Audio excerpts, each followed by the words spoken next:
आप देख रहे हैं आपका अपना टीवी चैनल आरजे रमझाझर।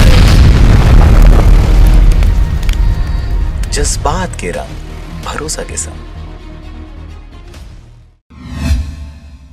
खबर है मस्तूरी जिले का, जहां पर मस्तूरी में एनएसएस के छात्रों द्वारा राष्ट्रीय साप्ताहिक सड़क सुरक्षा दिवस के अवसर पर निकाली रैली। राष्ट्रीय साप्ताहिक सड़क सुरक्षा दिवस के अवसर पर भारत सरकार युवा एवं खेल मंत्रालय द्वारा देश भर में सड़क सुरक्षा कार्यक्रम चलाया जा रहा है। इसी कड़ी में पचपेड़ी पुलिस के तत्वाधान में विद्याधाम उच्चतर माध्यमिक विद्यालय पचपेड़ी के राष्ट्रीय सेवा योजना के बच्चों द्वारा थाना पचपेड़ी से पचपेड़ी बस स्टैंड तक रैली निकालकर सड़क सुरक्षा और दुर्घटनाओं से बचने एवं सड़क सुरक्षा नियमों का पालन करने के लिए लोगों को जागरूक किया गया, ताकि सड़क पर चलते समय यातायात नियमों का सही रूप से पालन करें, ताकि किसी भी प्रकार की सड़क दुर्घटना न हो और लोगों को किसी भी प्रकार की कोई हानि न हो। भारत सरकार युवा एवं खेल मंत्रालय द्वारा यह कार्यक्रम चलाए जा रहे हैं, जो कि प्रत्येक राज्य में चलाए जा रहे हैं।